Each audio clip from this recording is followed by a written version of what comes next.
Rieccoci ritornati, benvenuti anche nuovamente nel salotto di Pamela e continuiamo con le nostre domande al signor Claudio Rigo, come ho detto prima, direttore commerciale di Aloe Regina Flor, con una lunga esperienza in questa meravigliosa pianta chiamata aloe vera.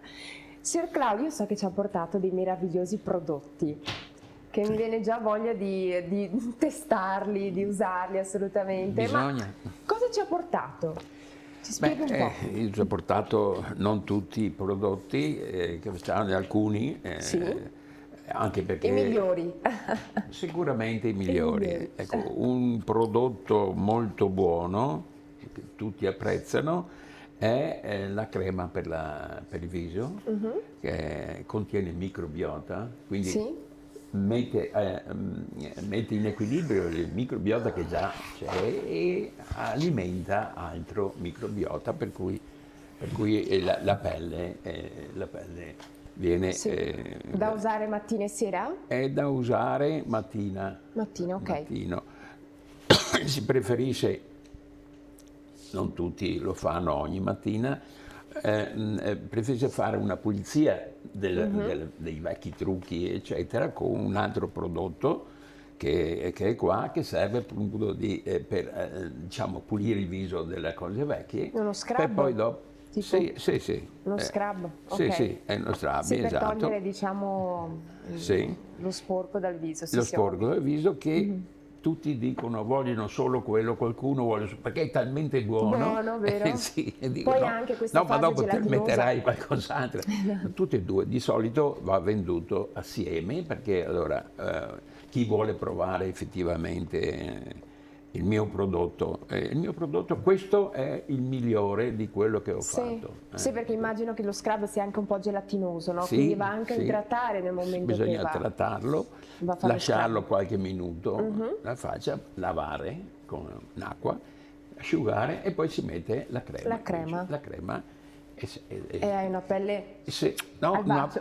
no, è una Hai pelle che un viso- ringiovanisce e sì. quindi deve stare attenta, perché va troppo indietro poi negli anni se esagera. Ecco, esatto. Quindi bisogna andare... Qualche signora che ha qualche anno in più come me dice ma me la metto così sembro più giovane. Brava, ma è proprio vero, Ecco. Sì. Poi un altro prodotto molto buono è quello che si beve, cioè il prodotto. Mi ha detto sì. Quello lì è un Diluito prodotto sempre con un po' d'acqua? No, si può bere anche tal quale, come faccio io ogni mattina. Se ne beve 25 cubici, da 20 a 25 cubici, quindi io dico un tappo rovesciato, no? Dal frigo, prendendo il prodotto dal frigo, quindi adesso è sigillato, può stare anche qua, ma quando lei lo apre poi lo deve porre nel frigo a 4-5 gradi e quindi ogni mattina lei si prende questo prodotto. Qualcuno che ha dei problemi di stomaco, riflussi eccetera, ne prende anche 2 volte, una al mattino e una alla sera. Non è importante il momento dei pasti, è importante prendere il mattino e sera. Io consiglio di prenderlo solo il mattino, però se qualcuno ha dei problemi, c'erano delle persone che avevano problemi gravi di stomaco, purtroppo ci sono, no? E una signora che perdeva sangue dallo stomaco e quindi era sotto cura da 1 anno, 2, no? Sì. Perché poi si vedeva il sangue nelle urine, no? E ha detto, ma prendi un po' di questo, e gli dico, guarda che ti fa bene perché cicatrizza, è un cicatrizzante oltre che un corroborante, idratante, eccetera. E allora dice, ma sai quanto ne ho bevuto di questa roba qua? E dico, prova anche la mia. Sarà stato un caso, dopo un mese non aveva più quel problema, ma era un problema che durava da anni a questa signora. Quindi per questo dico, questo vale, questo vale molto. È solo aloe questo, non c'è...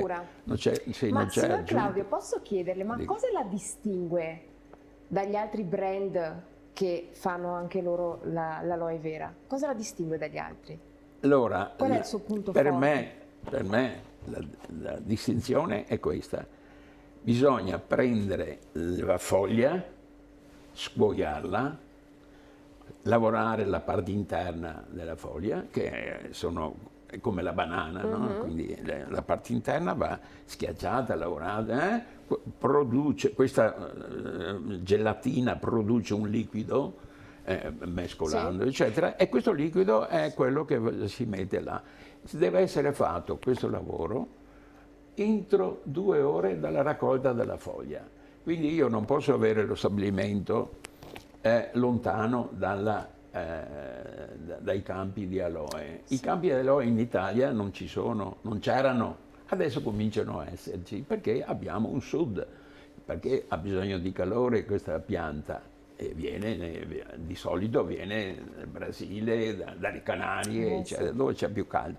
Però si può fare anche nel sud, perché quel tizio che ha cominciato prima di me sono 20 anni che ha l'aloe nel campo e la distinzione per fare un prodotto buono, veramente buono, è proprio solo questa: prendere la pianta fresca e metterla subito, lavorarla e metterla nel recipiente chiuso.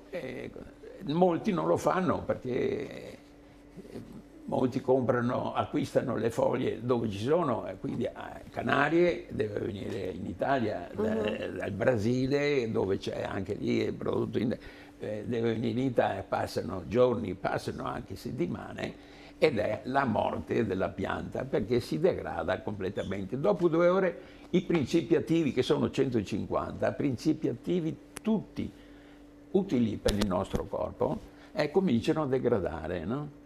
Fra cui l'ace mannano, che è il prodotto proprio base dell'aloe, si degrada producendo altre molecole che, per esempio, non si sa se fanno bene o male, per esempio, no? Quindi non deve degradarsi.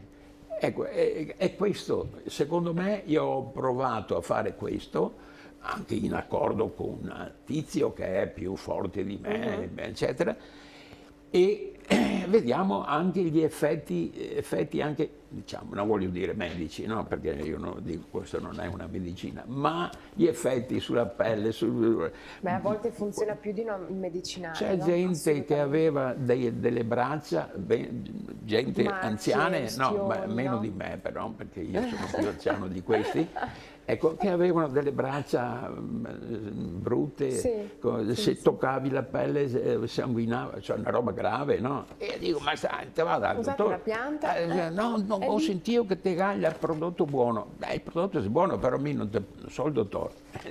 Prima va al dottore, no? Ma insomma, sto qua che mi curo e non riesco a vedere.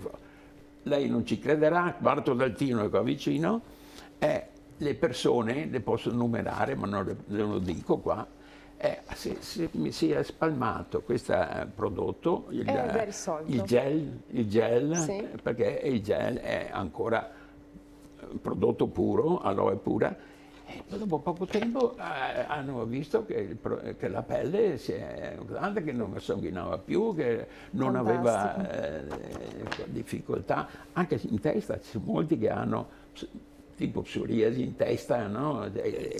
Ma infatti io ho sempre detto che la pianta aloe è la miglior pianta che ci possa esistere. È la migliore, sai perché è la migliore? Perché ha 150 principi attivi, quindi qualcuno di questi magari fa bene a ciascuno di noi, anche se siamo diversi o no. Ho pensato questo e sicuramente ho molta soddisfazione.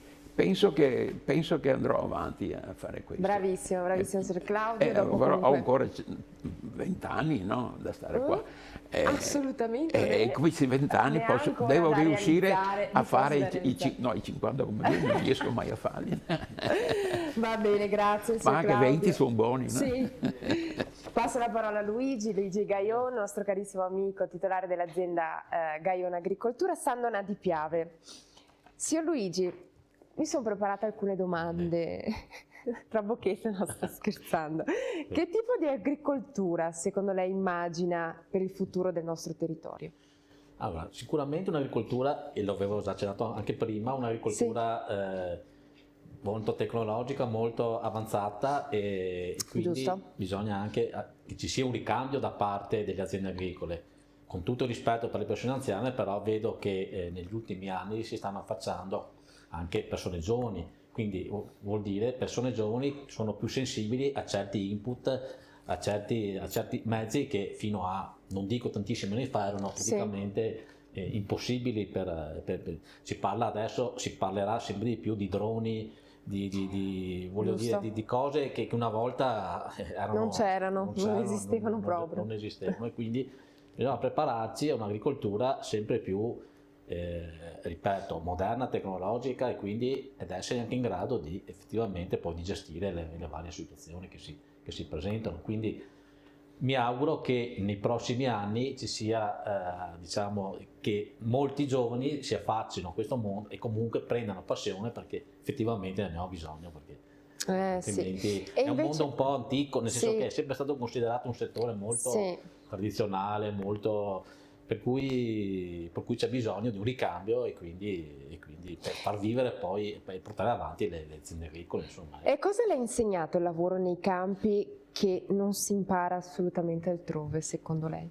Beh, innanzitutto il lavoro nei campi è un lavoro molto particolare. Ogni anno, io lo dico sempre, ogni stagione è sempre diversa dall'anno precedente, per cui non è come una fabbrica che, vabbè, tu devi fare 8 pezzi e quindi li fai e poi ripeterli per tanti anni. L'agricoltura, innanzitutto, ci sono moltissimi parametri che entrano in gioco nel lavoro dell'agricoltore, che il tempo, per esempio, fa la differenza.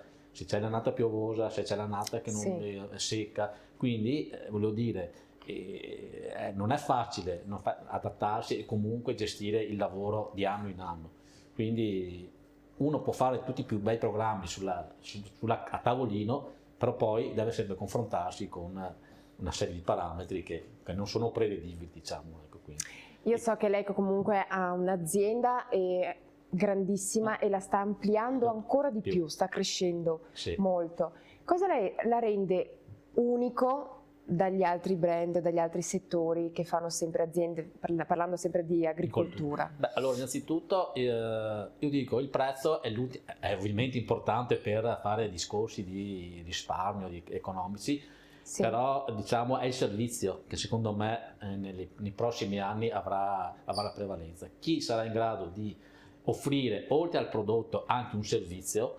Noi abbiamo per esempio tutta una serie di un servizio tecnico di persone che vanno in campagna e consigliano l'agricoltore a partire dalla semina fino alla raccolta del prodotto, per cui voglio dire, sta bene il prezzo, perché il prezzo, però voglio dire, dico sempre, e questo lo ribadisco, lo ripeto, arriverà dopo di me, può arrivare un altro che propone un centesimo in meno del suo lavoro, ecco. Per cui il servizio è fondamentale, la presenza, perché nel nostro settore anche vuol dire, la presenza vuol dire anche per esempio in stagione, marzo, aprile, maggio, nei mesi dove c'è il lavoro più intenso, essere lì alla domenica, al sabato, perché l'agricoltore non è che si ferma, voglio dire, se c'è da seminare, se c'è da trattare, se c'è da concimare, comunque lo fa, per cui mi è capitato e mi sta capitando diverse volte negli anni, diciamo, anche negli anni precedenti, di essere lì a sabato e domenica per far fronte alle richieste dell'azienda agricola. Ma lei l'ha sempre detto che il suo punto forte è proprio il vostro servizio. Il servizio secondo me è fondamentale soprattutto nel nostro settore, quindi questo lo ribadisco e lo voglio dire, insomma,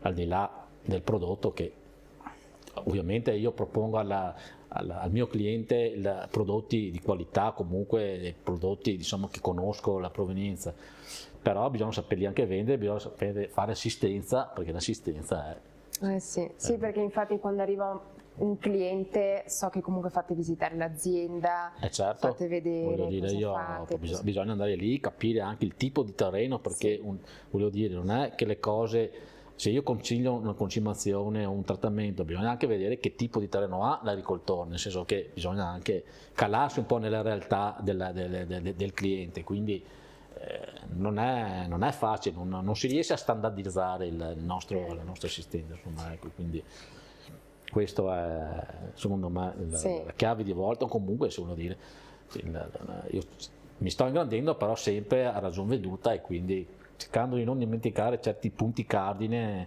che sono secondo me fondamentali, insomma, in un'azienda. Va bene, grazie Luigi, poi comunque lasceremo tutti i suoi contatti. Passiamo la parola a Elia Girani della storica pasticceria di Giovanni Piteri a Venezia, come stavamo parlando prima, no? Elia ci ha parlato appunto del nonno, che è nata questa passione grazie con gli insegnamenti del nonno da quando era piccolo e ad ora sta crescendo sempre ancora di più. Signora Elia, allora io so che tra un pochino c'è sia Carnevale che prima anche c'è San Valentino. Esatto. Cosa state organizzando di bello? Sicuramente stiamo già producendo le frittelle, che è per me il periodo più bello perché mi piacciono tantissimo, mi piace mangiarle e quindi amo questo periodo, anche se non è facile perché friggere tutto il giorno è importante. Mm-hmm. Anche quest'anno so che si sta organizzando una competizione, come è successo l'anno scorso, e quindi stiamo già cominciando a sperimentare un gusto che ancora è in fase di... Non si può dire ancora. È in fase di sperimentazione, okay. Quindi è un po' un tabù anche per noi. E quest'anno il carnevale sarà corto, quindi sarà una corsa alla produzione. Infatti so che molti ancora prima di noi hanno cominciato a produrli ancora sotto i panettoni, sotto Natale, quindi... tutti a mangiare le frittelle, sì, le frittelle dalla pasticceria Giovanni. San Valentino invece è un po' una festività più di nicchia, nel senso che capitando sempre in mezzo al carnevale è difficile per noi andare a fare una produzione di un dolce magari tipico, anche perché siamo solo noi tre dentro in produzione, abbiamo una determinata difficoltà a andare a fare una produzione maggiorata, anche perché noi ogni giorno produciamo prodotti freschi e non utilizziamo semilavorati, non utilizziamo prodotti da rivendita, e questa è una cosa che a me personalmente riempie d'orgoglio perché non è facile andare a continuare a produrre con le concorrenze, con soprattutto anche i supermercati che offrono una vastissima gamma di dolciumi. Sì, ma non è la stessa cosa, non è lo stesso sapore assolutamente. Lo so, il problema a volte, come parlava anche il signore Luigi. Prima, sì. Luigi, a volte è il prezzo che può far scegliere un cliente di andare da una parte oppure venire a mangiare un prodotto artigianale. Io tipo sarei una persona che pensa diversamente, io punto più sulla qualità. Perché se comunque devo pensare a fare una bella figura, soprattutto anche quando ho voglia di mangiarmi qualcosa, io vado a puntare sulla qualità superiore. Anche se sono quei 2 euro, 3 euro in più, non importa, però spero... almeno io e penso anche tantissime altre persone la pensano così, meno però siamo là. Certo, però, io mi auguro che sia il pensiero di tutti, anche perché noi comunque ci mettiamo... Poi stiamo parlando anche che siete a Venezia, Venezia è una città storica. Venezia. Sì, siamo proprio in centro storico. Io mi auguro che molte persone pensano così, anche perché noi ci mettiamo, oltre che appunto la faccia, ci mettiamo ore, andiamo sempre a fare una ricerca molto dettagliata delle materie prime e cerchiamo di curare il dettaglio nel limite dell'artigianalità, perché poi se un prodotto artigianale è impossibile che sia costantemente perfetto. Quindi è un onore oggi avervi qui con noi.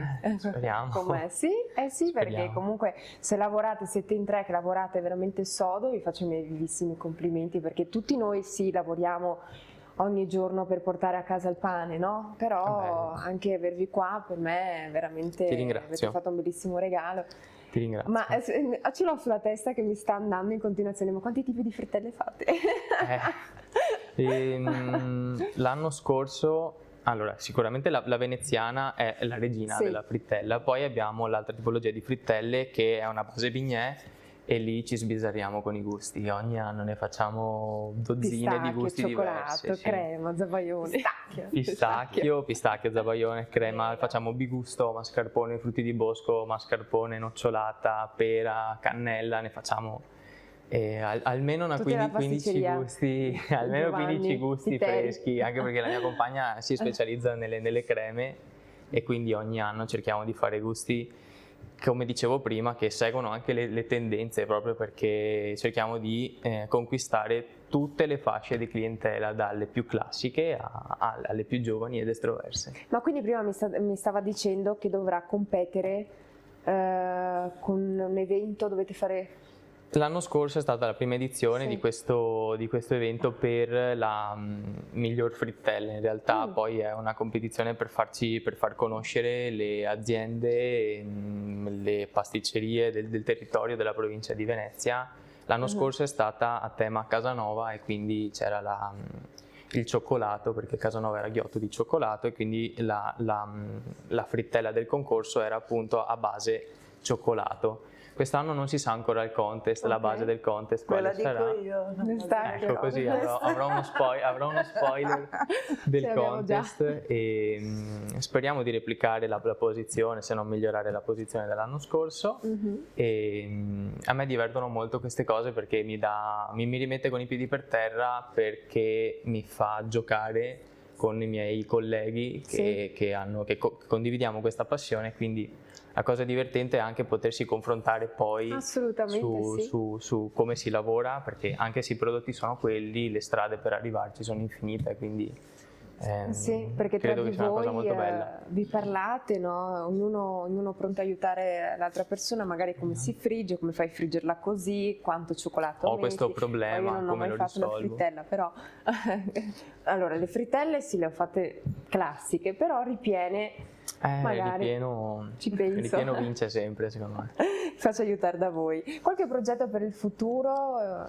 Molti, sono un sognatore, spererei di poter aprire altre, anche perché no, plurale, altre pasticcerie, perché mi piace l'idea di poter espandere, di portare il nome di mio nonno un po' ovunque. Io ho uno dei miei più cari amici che vive in Florida e ogni volta che ci vediamo mi dice sempre: quando apri una pasticceria in Florida vicino a me, perché lì faresti bene.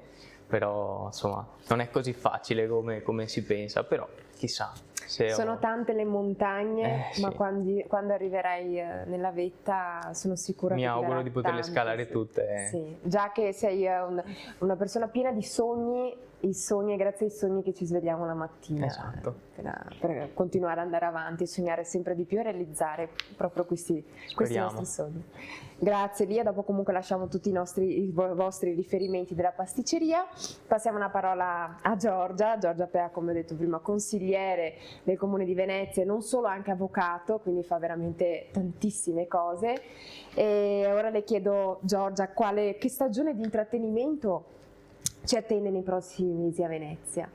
Beh, naturalmente ci attende il Carnevale di Venezia, che come voi sapete inizierà il 31 di gennaio e terminerà il 17 di febbraio.